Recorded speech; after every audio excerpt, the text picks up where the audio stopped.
very scary true horror stories. It was a calm autumn evening in the small town of Riverwood, the kind of evening where the leaves painted the streets in shades of red and gold. A peaceful silence blanketed the neighborhood as the night sky stretched out above like a vast canvas of stars. For most of us, it was the perfect kind of night to stay indoors, curled up on the couch, sipping hot chocolate, maybe even lighting a few candles for that cozy atmosphere.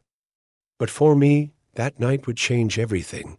I've always been a lover of nature, and there was something hauntingly beautiful about walking alone in the woods at night. I found it calming, almost like I could hear the world breathe with me. And so, when my friends suggested that we take a midnight walk through the dense, quiet woods near our town, I wasn't one to back down from an adventure. Little did I know that decision would lead to a night of terror that would haunt me forever. The woods were beautiful, yes, but they were also notorious for their dark history. In 1973, there had been whispers about strange happenings in these woods. People said they'd seen shadows moving in places they shouldn't have been, heard disembodied voices calling their names, and felt a chill on their skin that was more than just the cold of the night air. Some people had gone missing in these woods over the years, never to be seen again.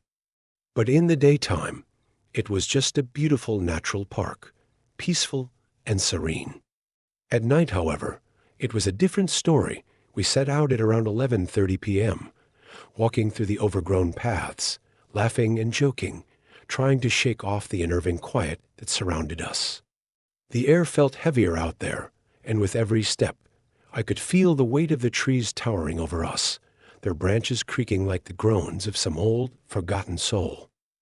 Still, I pushed the thoughts away, convincing myself it was just the silence that made the woods feel so eerie. As we ventured deeper, the sounds of crickets and the rustling of leaves began to fade, replaced by an overwhelming sense of stillness. I was trying to convince myself it was just my imagination, when I suddenly heard it, a faint sound like someone was playing a flute. It wasn't loud at first, just a soft melody that seemed to drift on the breeze. I stopped in my tracks, my heart beginning to race. There was no one out here, no one but us. Yet the sound was unmistakable, and it was growing louder. My friend Sarah, who had been walking beside me, turned to look at me with wide eyes. "Do you hear that?" she whispered, her voice shaky.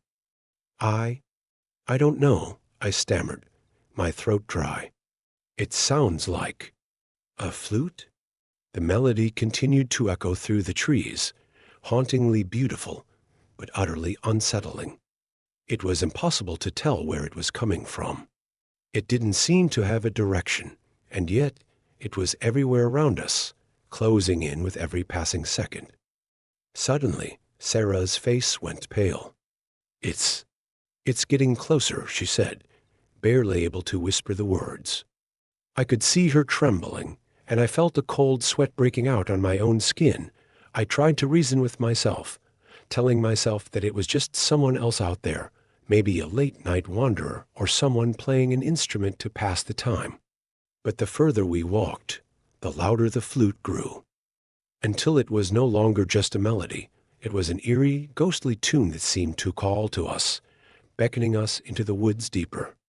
My mind raced, desperately trying to find a logical explanation for what we were hearing. But the longer I stood there, the less logical everything seemed. We walked faster now, our breaths coming in quick, shallow gasps, our footsteps crunching the dried leaves beneath our feet. It was impossible to ignore the feeling that something was following us, something hidden in the dark, just out of sight. My heart pounded in my chest, and for a moment, I was certain that the trees were closing in on us, watching, waiting. And then, just as suddenly as it had begun, the flute stopped. The silence that followed was deafening. It felt like the air had thickened, wrapping around us, pressing in from all sides. I couldn't breathe. Every instinct in my body screamed at me to run, but my legs felt like they were frozen to the ground. "Do you think we should go back?" Sarah asked, her voice barely audible. "I don't like this." I didn't know what to say. I didn't want to admit that I was scared, but I was terrified. Something wasn't right. We weren't alone. Suddenly, we heard a rustling from behind us, followed by the unmistakable snap of a twig. We turned around, but there was no one there. My mind raced, trying to make sense of it. Could it have been an animal? A deer? But then, why did it sound so purposeful? Before I could say anything, Sarah screamed, her voice high-pitched with terror. I turned just in time to see something dark and shadowy dart across the trail in front of us, moving so quickly that I barely had time to react. I froze, my heart leaping into my throat. We both bolted. There was no time to think, no time to wonder what it was. We ran down the path, pushing ourselves as fast as we could. My chest burned, my legs ached, but I didn't care. All I wanted was to get out of the woods, away from whatever was following us. As we reached the edge of the trail, the flute began again, louder now, more insistent, as if it was mocking us. We ran toward the exit, towards the safety of the open fields, but the sound surrounded us, echoing from all sides. The trees seemed to bend toward us, their branches reaching like fingers trying to grab us, pull us back into the shadows. I don't know how we made it out, but we did. We didn't stop running until we reached the safety of the parking lot. We didn't speak as we got into the car and drove away, the only sound in the car being our ragged breaths and the pounding of our hearts. We didn't need to say anything. We both knew that whatever had been in those woods wasn't natural, and we weren't going back, not ever. The old house on Elm Street. The second story takes place in a small town where I had just moved to start a new life. The house I found was old, but charming, nestled on Elm Street, one of the quieter areas of the town. The kind of place where people still greeted each other by name and waved from their porches.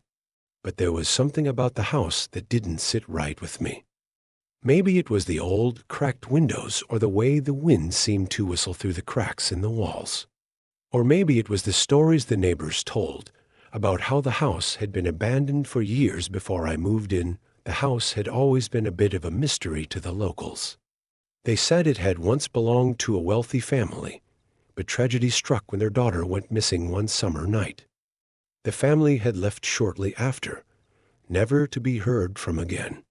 People had tried to buy the house over the years, but no one lasted long enough to make it their home. And so it sat there empty for decades. At first, I didn't believe in ghosts or anything supernatural. I thought it was just a house with a creepy history.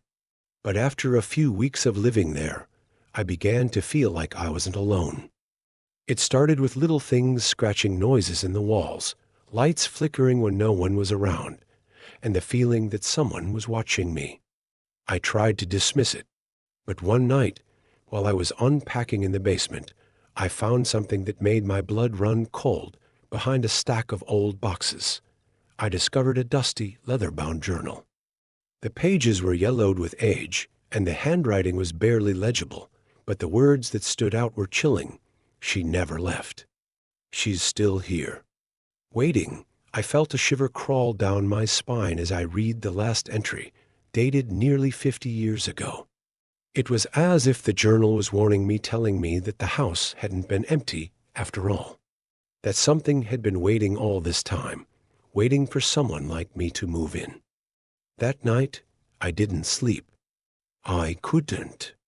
Every creak of the floorboards, every gust of wind against the windows, made me jump in terror. And then, at exactly 3:00 a.m., I heard the sound. A soft whisper, as if someone was calling my name. It wasn't loud at first, just a faint murmur. But then it grew, louder and more insistent. I got up to check, my heart racing in my chest, but there was no one there. No one at all. I couldn't take it anymore. The next morning, I packed my bags and left. I never went back to that house, and I never will. To this day, I don't know who or what was trying to reach me, but I do know this. Whatever was waiting in that house, it's still waiting. And I pray no one ever moves into that cursed home again. The shadow in the mirror. This last story is one that I've only ever shared with a handful of people, because no one would believe me. But I have to get it off my chest, because I know that what happened to me that night was real. It was a quiet evening, just another day in my life. I had finished up a long day at work and was getting ready for bed. Nothing special. But as I stood in front of the bathroom mirror, brushing my teeth, I noticed something strange. Out of the corner of my eye, I saw a shadow, just a flicker. I turned my head, expecting to see nothing, but the shadow was still there. It wasn't mine, and it wasn't anything I could explain. It was dark, almost liquid in its form, and it moved on its own. At first, I thought I was just tired, maybe imagining things. But the shadow didn't go away. It was getting closer, moving toward me, growing in size. I felt my heart race as the air in the room seemed to grow heavy, suffocating. I couldn't move, couldn't look away from the reflection in the mirror. The shadow was now right behind me, looming over my shoulder. I could feel its presence, cold and menacing. And then I heard it whispers. Soft at first, but growing louder. The voice was muffled, as if it was coming from far away, but I could make out the words. I see you. I turned around, but there was no one there. No one at all. I don't know what it was, but I'm sure of one thing. It wasn't a trick of the light. Something or someone was standing there with me, and I don't think I was meant to see it. That night, I moved out of my apartment. I couldn't stay there any longer, knowing that whatever had been in that mirror wasn't just a figment of my imagination. It followed me for weeks after that. I don't know where it came from or what it wanted, but I can't shake the feeling that it's still out there, waiting for me to make another mistake, and I'm afraid that one day it might just find me again. The end of each of these stories leaves a lingering,